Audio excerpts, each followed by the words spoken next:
or attention or experience changed without those senses. I cannot argue at the time that my senses made up who I am or that I was less of me because I was still there and calling myself me without tasting or smelling. So from that point of view, how much further could I deconstruct, take away my vision, my hearing, an organ, a few organs? When do I take away enough parts that I am no longer who I think of as myself? So what the five skandhas provide was a place to start to understand where we add this concept of self to experiences and then where it doesn't belong. So that helps us to begin understanding this concept of no self. So maybe said in another way, it is from these five skandhas that we superimpose our sense of self or that sense of I. And when we realize that these are devoid, these concepts, these skandhas are devoid of a personality or some permanent person, we can start to move away from identifying so completely then with the self. If we start to see then we're not a solid self, concretely taking in fixed experiences, why are we so deluded about it? Perhaps it's just part of the human experience and an issue compounded by how we use language to communicate with one another. Our sentence structures are set up so that events, actions are started by nouns and things, a subject, a verb, a predicate. Our language helps us to solidify this concept of self in a subtle and powerful way, and it's sort of a agreed upon societal delusion almost. So we do need language to communicate at a relative level about our world, so it's kind of maybe a necessary evil, so to speak. But there are other ways to talk about how the sum of the part does not really equal a whole self like we might think. So there's a story about a Buddhist monk and a king, Melinda, and they were discussing what parts make their current mode of transportation. What parts make a chariot? What is it? Is it the wheel? Is it the frame? Is it the ropes? Or is a chariot something outside the whole of its parts? Because if neither was thought to be true, it's not a sum of its parts, it's not bigger than its parts, then it doesn't exist. And the king admitted both that neither were true, but yet the chariot's right in front of him. So we see that there is no real chariot essence from that which somehow dwells within its parts. So the judgment we make is sort of this like subjective liberty we take when we decide to call a chariot. Or maybe for another way to look at it, for the math fans in the room, maybe like calculus, there is a curve and we break a curve into these minutia details of points, but there's really no points at all. It's just how we approach a process to define that curve. So these are subjective judgments we take at where we decide to make these identifying distinctions or boundaries. Or from another perspective of language, how about biology? How many things or parts makes up a person? Like arms, legs, teeth, skin, nerves, organs, liver, blood. And still what makes up a person can depend on what point of view we're coming from when we use this language. One whole body makes a person, or one whole organ system, or is it our cellular compositions? Is it the physics of our energy, of our life force? Or from maybe a sociologist perspective, is a person a part of a family or a community or a culture or a country? So I think I've fallen deep enough into the hole of breaking down what a person of self is comprised of. I kind of enjoyed that for a while, but let's review and then kind of build us back up to something that I think or hope can be a little more practical. So our self is not a separate identity. It exists only in as much as it is you, but it is not separate from you. You are really more of a verb than a noun, and we are in a constant flow, changing with conditions that are rising and falling away. We are really like a verb. And how we label these changing experiences with language matter. I try hard to keep in mind, for instance, that a conversation with someone today does not necessarily make that person a difficult person, or that conversation, or should I assume that the conversation will continue to be that way next time I talk with that person? So I can stay open to the reality of others and appreciate that not so solid self of myself and others, and that we are all subject to change, and try to stay open to that. The self is really a concept, and this is taught to us in childhood. And it's not to say that the ego is bad, but it's contrived, and we do need to understand it to be able to open ourselves to other Buddhist teachings and practices, and how to live that fully Zen inspired life. The first thing we know is when we're taught in childhood is that we have a mother. So we begin by seeing ourself and seeing our mother. So because we know our mother is other, then there must be a myself. We need to have this distinction of identity to care, to be cared for by a caregiver, and to survive. Then some could argue that the ego almost becomes a kind of an addiction as we continue to take it on into adulthood, constantly trying to reaffirm that this self I have contrived is real. I read somewhere that, I don't know, I can't remember the author, I think it might be Alan Watts, that believing that your egoic self exists, that you have a separate self from your being or existence, is like believing that the person looking back at you in the mirror is a separate person from you. So it's like the same as looking in a mirror and thinking you're seeing someone different. And it's kind of an interesting way to visualize it. So living a Zen-inspired life then is not this self-improvement project of seeing this other self and trying to affirm it and improve it and work on it. This kind of striving doesn't take us where we want to go on a spiritual path.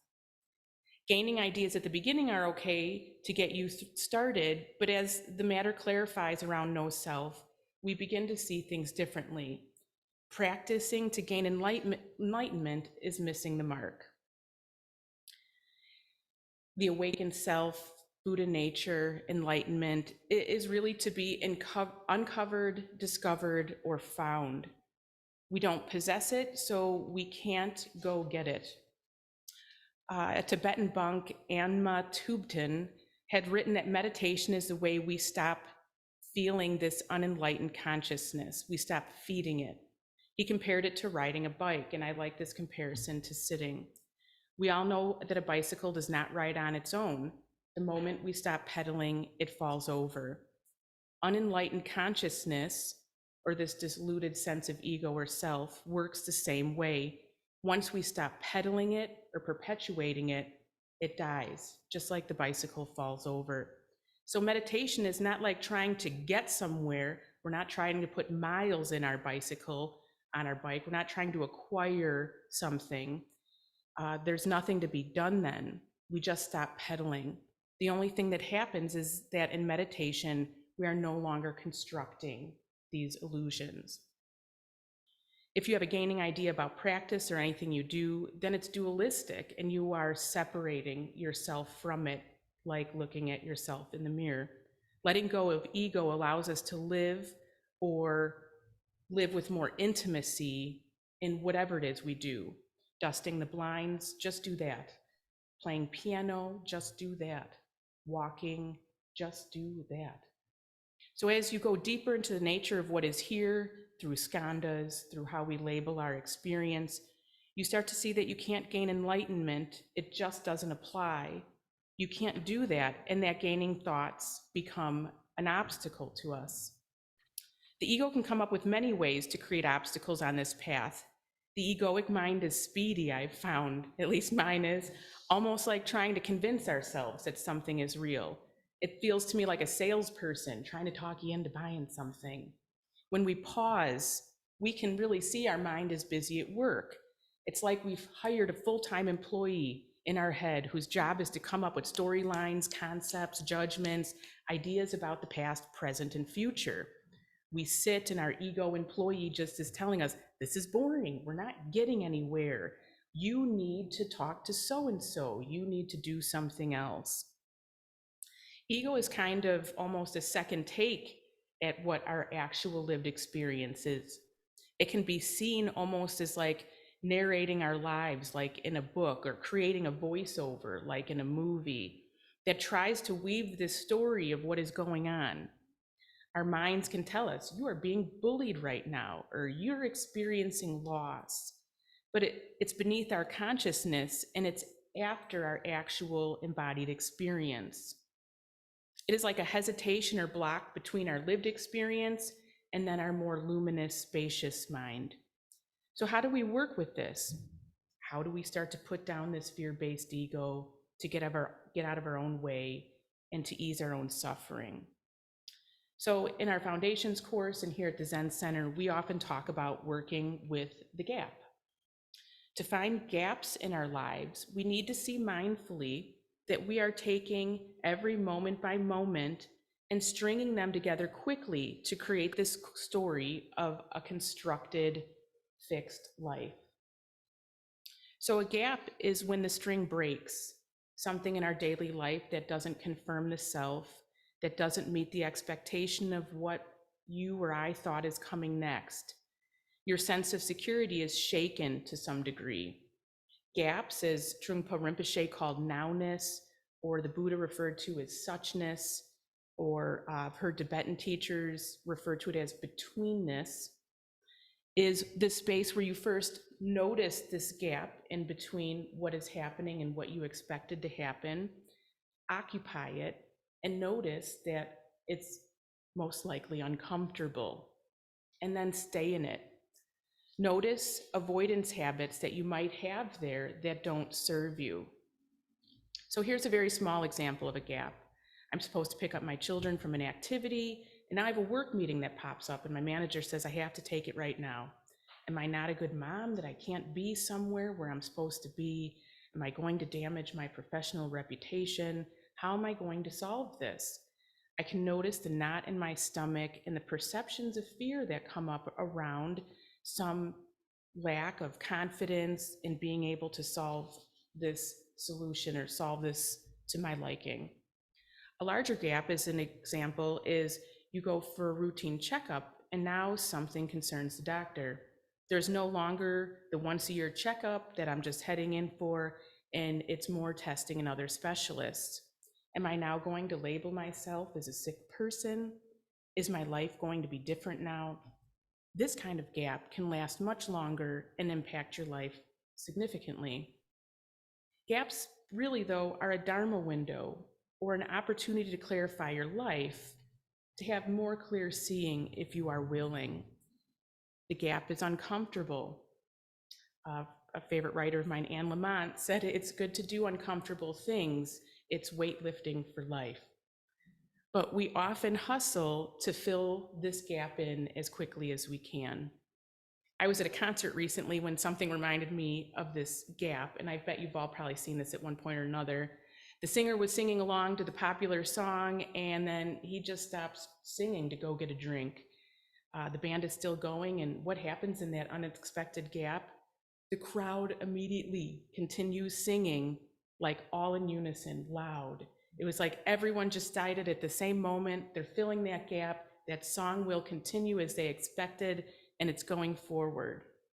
I mean, was the singer going to do something else? Could something else have something else cool have happened? I don't know, because the crowd kept singing until the singer picked it up again. The more we practice noticing gaps and staying in them, we actually start to develop a tolerance for being in the gap longer and longer. And there is a wisdom that comes from that place. That wisdom could be discerning that there are things we do when the gap comes up that are not wholesome, and then we can differentiate and over time start choosing more wholesome options that work better for us.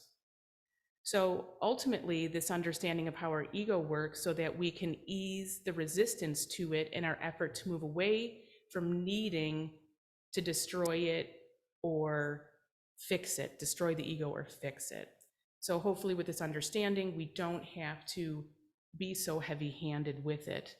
Pema Chodron, as I'm sure most of you have read some of her writings, has said that being on the path is learning to live without ego, much akin to a friendly divorce.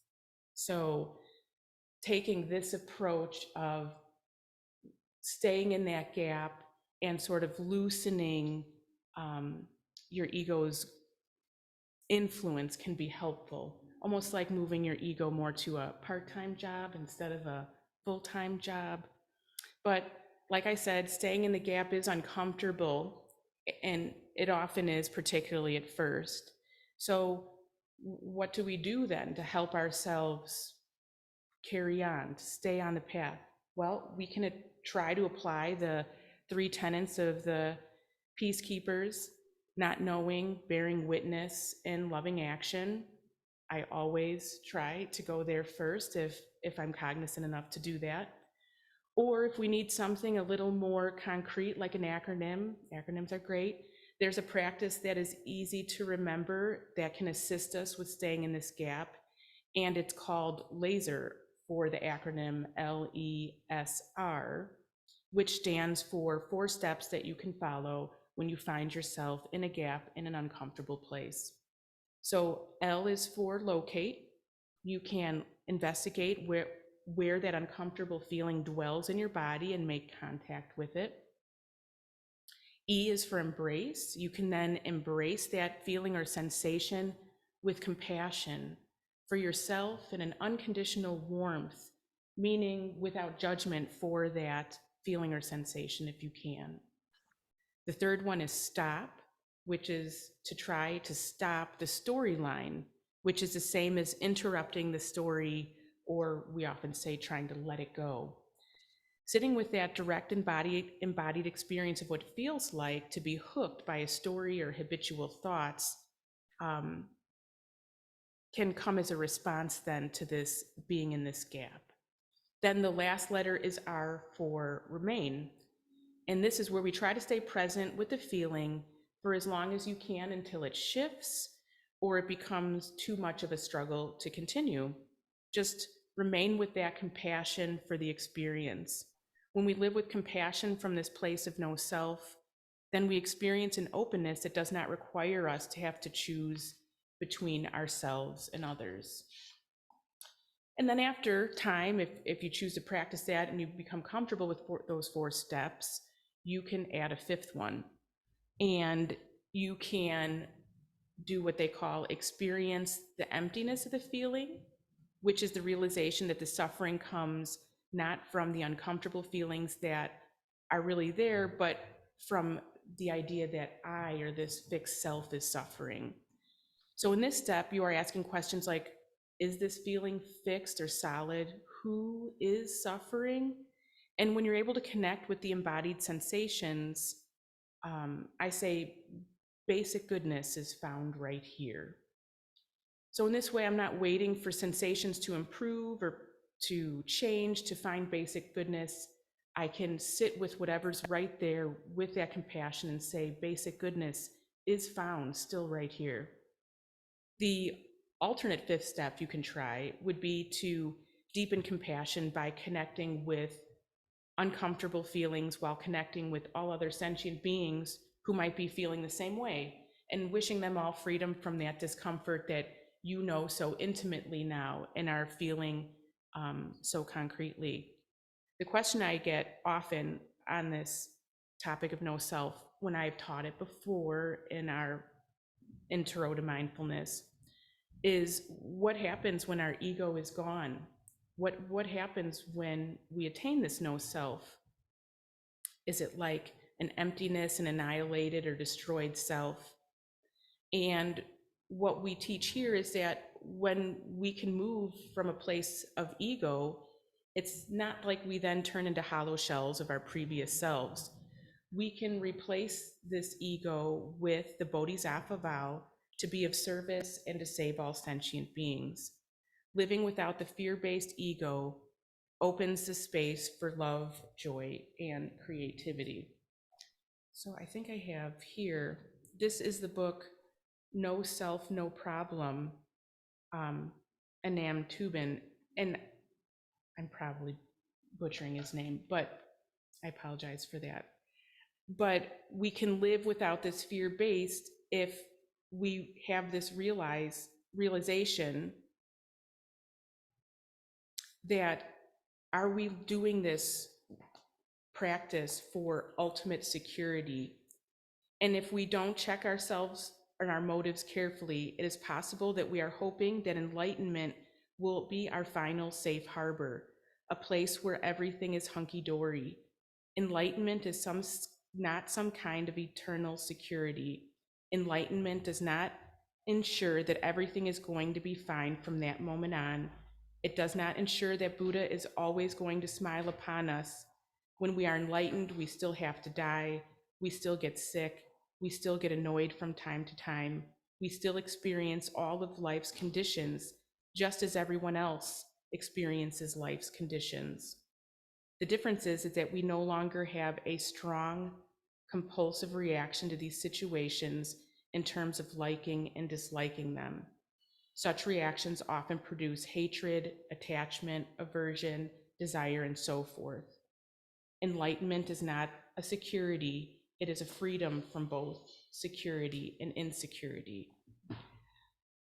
So that's what I mean by saying that we are trying to move beyond the sense of ego, move beyond this fake or false sense of security to live in a space that is then open for love, joy, and creativity. So before I take it now and open it up to all of us for additional conversation or questions, I have started reading a bit from a Mark Nepo book. It's like I was gifted it last year. It's I don't know, daily affirmations or meditative thought each morning. And today's actually happened to be from a Zen patriarch. So I thought I would add it, that it fits so well. So I'll leave you all with this quote from Sen Tsan from late 6th century. And the quote is, "Stop talking, stop thinking, and there is nothing you will not understand." Thank you. So I know that's kind of a deep topic that I had kind of muddled around with for quite a while. And so I just wanted to give the opportunity for each other to share their own experiences, maybe in the gap, or your own questions or comments or things that are coming up in you from this topic as well.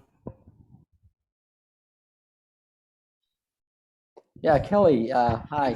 I'm not walking around with the mic. I guess I could, but I also have to pull out the camera a little bit here.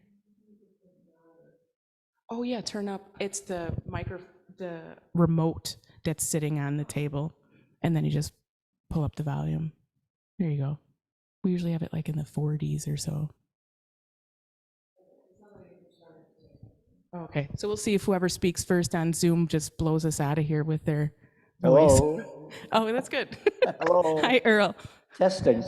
Yes, testing, 1, 2. Turn it up to 11. I really love the idea of looking at myself as a verb rather than a noun. I mean, that's the thing that resonated so much with me, from this morning. I think I've always looked at myself as a noun, this fixed thing. And that I had to do that, and to consider myself something that's changing, like a verb, something that's in action or moving, not fixed. I think that's great. I really love that idea. Yeah, thank you for that, for sharing that. I also feel like that's so powerful to me. It feels refreshing almost, right? That I don't have to sit in shame of mistakes I've made or things like that. I can keep moving, be a verb. I can change, I can do better, I can see things differently, I can be more open. And just the creativeness or the possibilities that come from that, I feel like is really beautiful. Thank you. Sorry. Yeah, thank you for the talk. Something I've been wrestling with lately is, kind of this idea of values.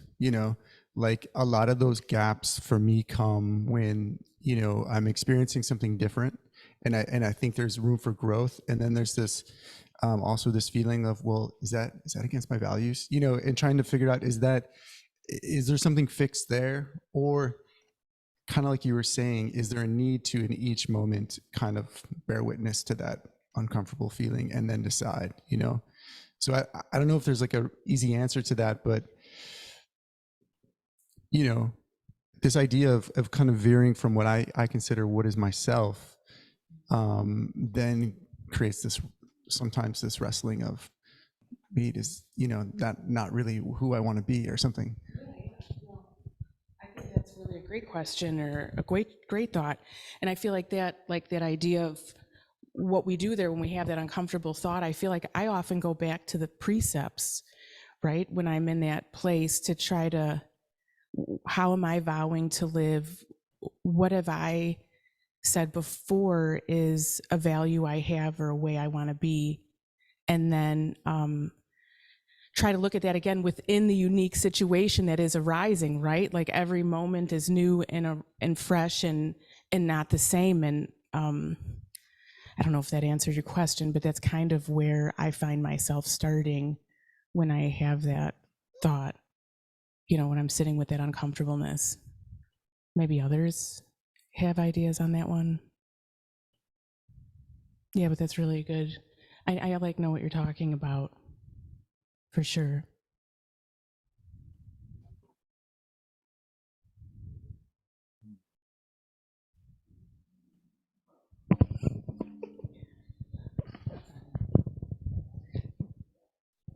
I think I'm kind of going back to what Earl was pointing out with the idea of verb versus noun. But you know what? When I first started studying, I really wanted to understand this concept of no self. And I'm now at a point where I don't really care. I think I got there by the end of this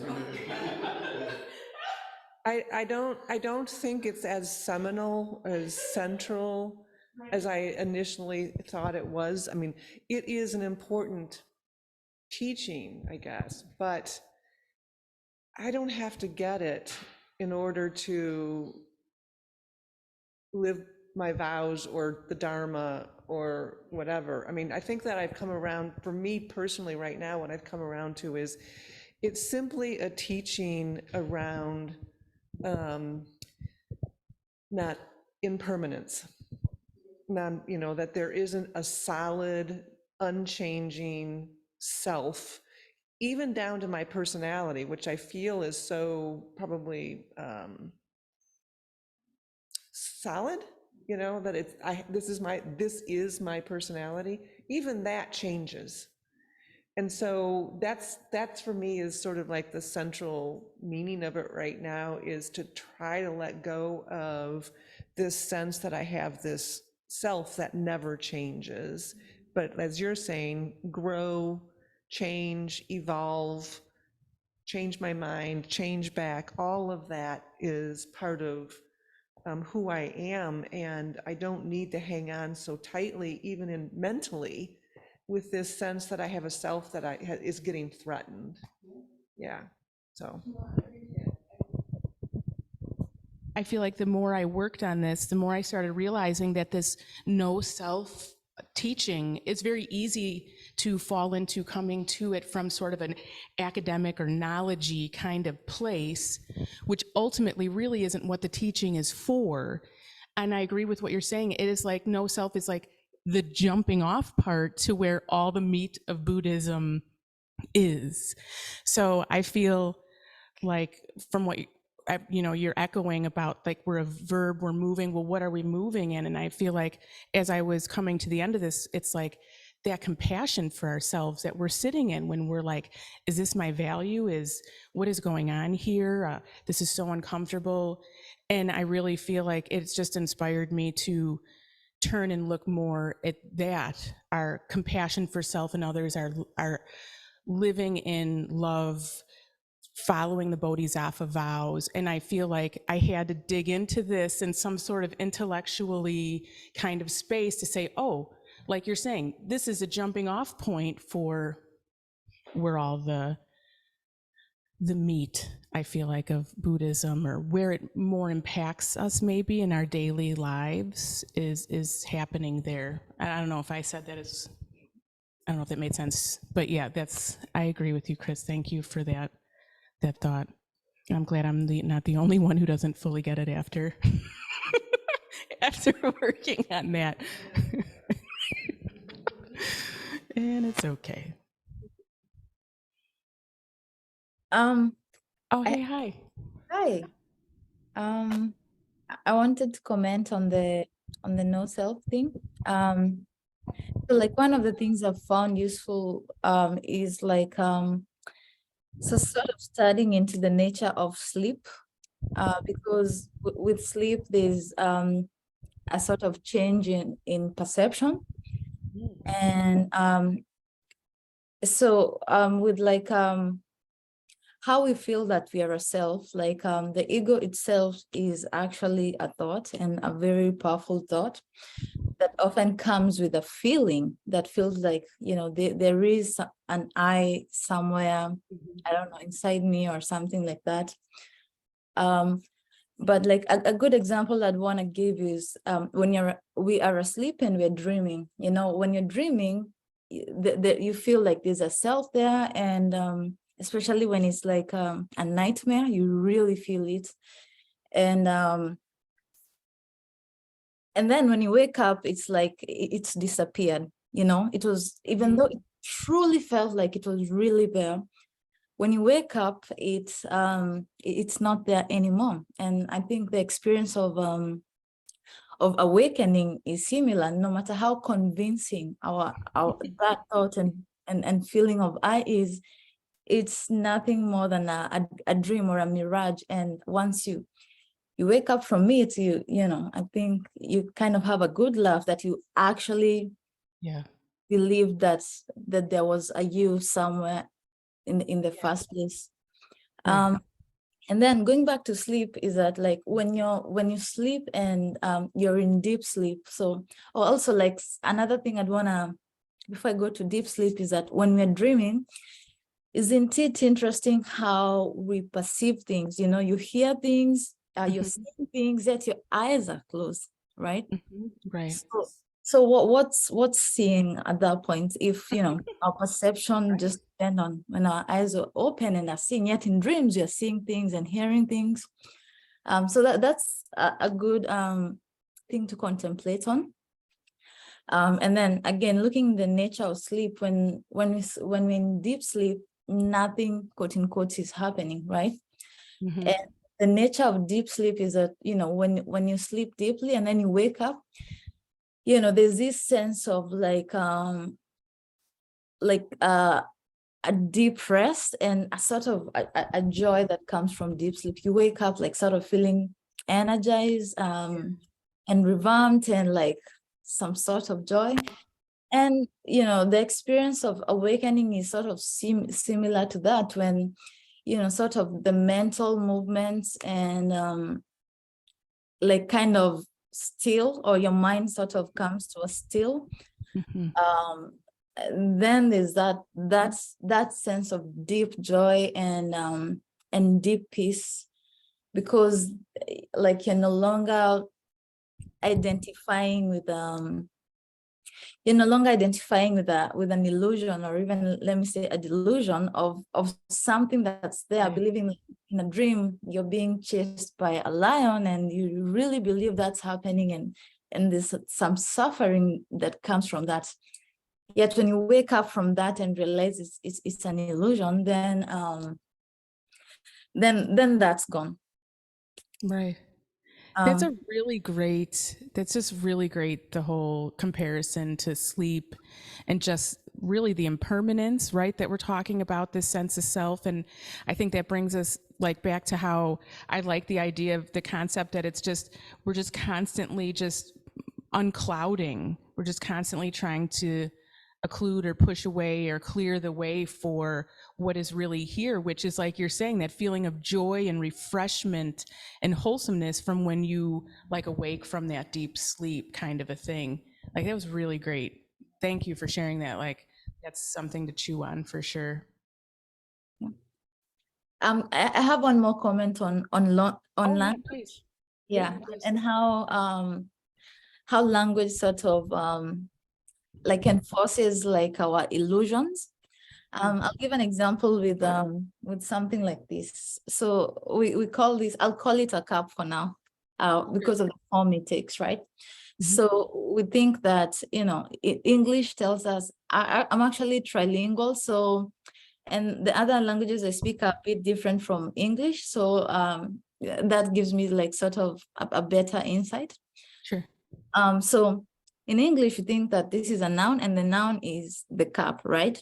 Right. And a noun is like the thing, the object itself. Yet, to really look at this, this is not the thing here is not a cup. The thing is a glass, you know.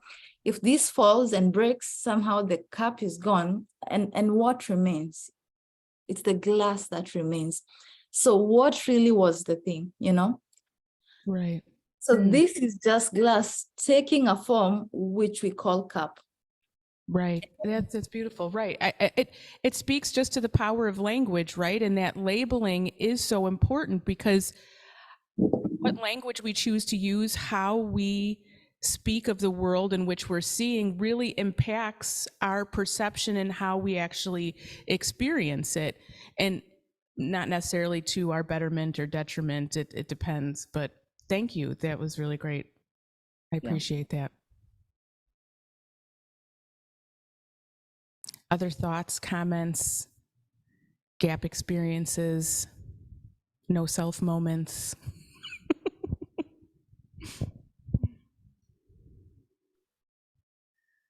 Yeah, Robin, go ahead. Kelly, I really loved the part when you talked about being in the gap, and I don't really have a lot to say about that.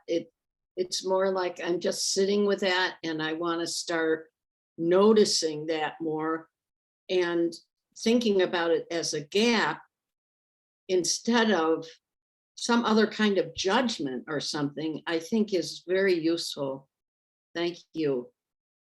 Yeah, that's great, Robin. Right. I feel like it is a good practice when we can keep it top of mind to notice when we have positive, negative, neutral labels or emotions that come around what we're experiencing, and whether that is really appropriate or not based on that situation.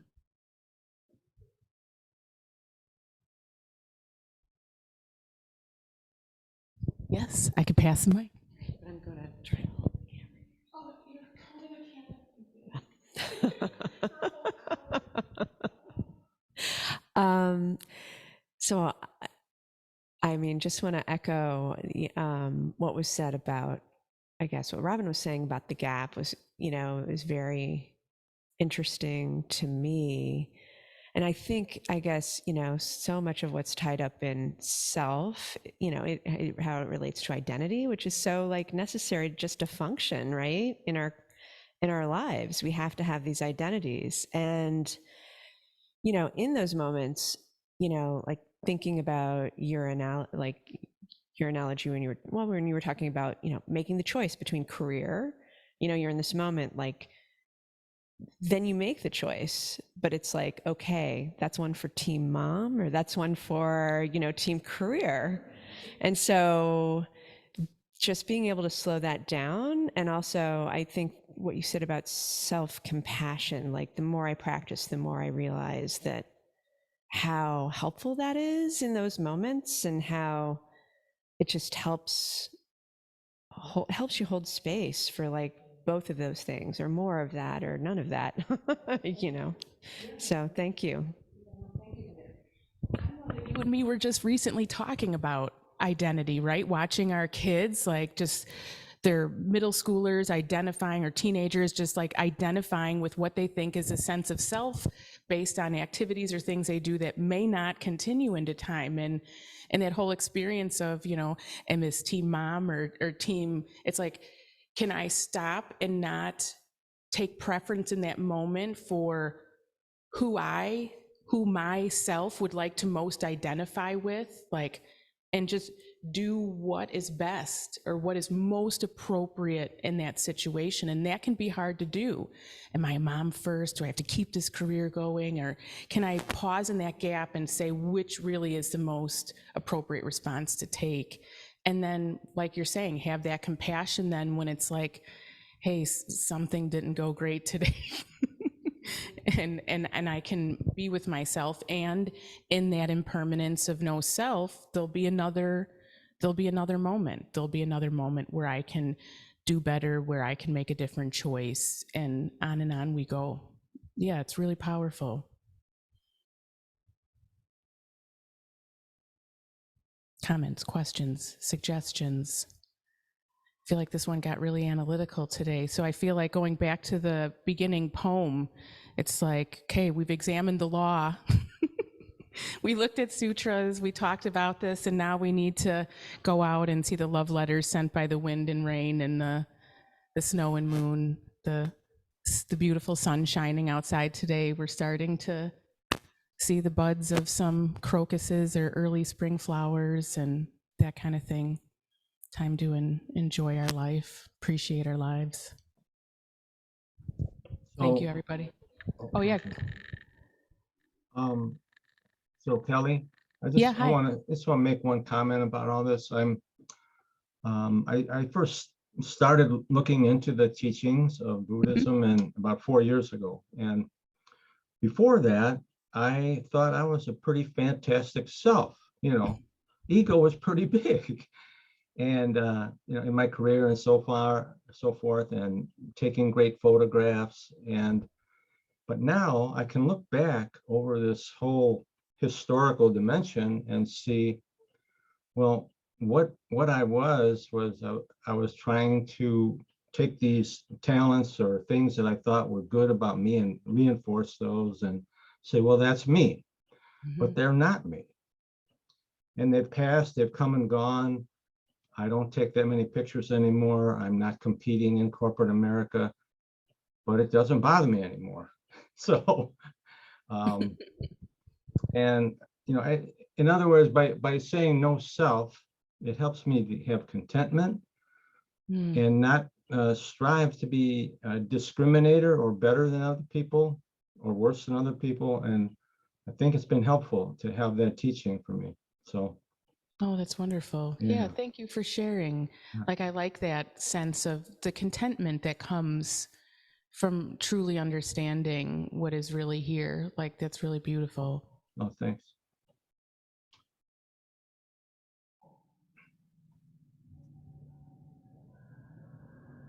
Okay, going once. Okay, we got one here and then one in the room and then online. Hi. So this has been a very difficult 6 or 7 months for me because I've been sick. So I have been unknowingly sitting in the gap, and it's been a road journey, and it really brings to light a lot of stuff that you've been saying about sitting in the gap and trying to really like find yourself or have that content moment rather than just kind of playing a victim or and so this all really makes sense. But up to this point, I've really been just trying to look at it as an opportunity, a way to shift my mind, shift my life, to find some wisdom. And people have often said, well, you don't really look sick. And so I've just been like, well, because I try and find joy in everyday moments. Like, I been shifting my mindset. Like, I know I'm going to heal, right? Because if you don't have that mindset, then it could be devastating for that moment or for months to come. So yeah, it's just, I've been sitting comfortably in the gap. I've been learning to sit comfortably in the gap. And it's really kind of taken on its own like life, like, life force, making me shift to knowing I'm gonna ride out this journey. But yeah, I've never really thought about it as a gap, more as a mind shift, but it completely makes sense. And this was a really great talk. So yeah. And thank you for sharing that. I mean, that's so profound. And I mean, it's part of the reason that I love practicing here is that I get to show up with people like you who have these moments and can share with us how impactful that is for you. And And it's just really inspiring to see you do that and share that with us, as I also try to expand my time sitting in gaps when they arise. Yeah, thank you. We had someone online too. Yeah. I had Oh yeah, one. hi. Yeah, I had one more comment on Yeah, like, sure. being in the gap. In 2019, I I started falling sick, and between then and now, I've been struggling with, like, diagnosis upon diagnosis of just, like, a slew of illnesses. And in the beginning, I was like in denial, and thinking that, why am I sick, or like, why me? And feeling like, oh, if I do like intensive treatments and do all these things, I'll be fine, which is a form of denial. Mm. And like what I came, and this is actually my suffering is what led me here to the first place, to meditation and to Buddhism. But more recently, I had this realization of, like, that two conflicting beliefs in my mind. That one is that I somehow have this belief that it's almost like I'm not supposed to be sick, or I'm not supposed to be this sick, or something like that. At the same time, I also know that, it's the nature of having a body, or, being, that you will get sick, or it's possible that can happen. Yet when it happened, I'm somehow, having this conflict that's somehow it shouldn't happen, a sort of, very subtle, but it's there. And so, like, that sort of brings up like this cognitive dissonance where, you hold two conflicting beliefs, and more importantly, there's sort of an argument with reality that's happening, that I'm arguing with what is, instead of sort of accepting. And more recently, what happened is, like, when I accepted that, what, I am sick, and it's the nature of this body to be sick, and that allowed me to have more compassion, because when you accept what is, then you are more, you don't spend so much energy like arguing and denying, and there's room for compassion and for yourself, and for, like, okay, how do I take care of this without trying to deny what is in the first place? So that being in the gap, like, brought a lot of insight of, like, knowing that the nature of having a body, that you might get sick, and that's just what is. So Yeah, thank you for that. And I really like how you were able to take it all the way through to having compassion for yourself in that space. And I feel like that is really where that beautiful opening happens, where the wholesomeness of this practice and that can really shine through. Thank you for sharing that. Yeah. Are we back to last call? Going once. Any more comments, Okay. questions, suggestions? Okay, here we go. Okay, one more thing. I just, Yeah, sure. my sense of being in the gap, I ski often. And so downhill skiing is kind of like tightrope walking in a way, not quite as dangerous, but nobody wants to fall, right? So No. when I ski, I am living in the gap. There is no sense, there's a strong sense of nothing. I have no thoughts. Yeah. I'm like just living in my sense of my body and the here and the now. There's no future, no ideas of the past, nothing that's gone. So what occurred to me is that my wife, she's a knitter. And I think, and I know, Kelly, you are too, but I think in the act of knitting, it's like there's no big danger. Well, but No you're risk of still falling. Yeah. you're living in the here and now. Yeah. Right. And That's so beautiful. Right. right. you're living in the here and now, and that is so beautiful. Yeah.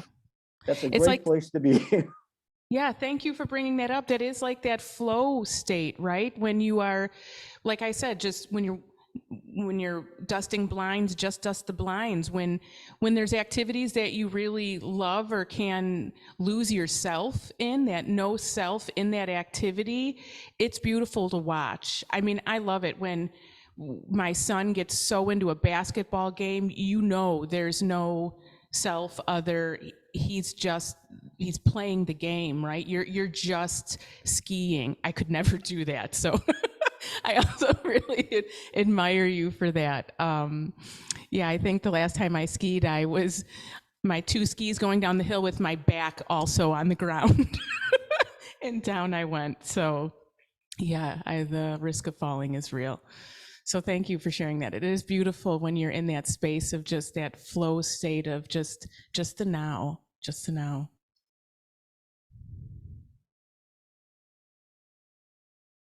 All right, are we at time? I don't know. We're like 2 minutes over. So last call, I'll still throw it out there. Last comments, anything else that needs to be said or we'd like to share with one another? I'm so appreciative of this Sangha. This is what I love, just the collective wisdom that comes out when we share the Dharma together like this. I really appreciate all of you being here and sharing with us. Thank you, everyone. Okay, see you all around this week.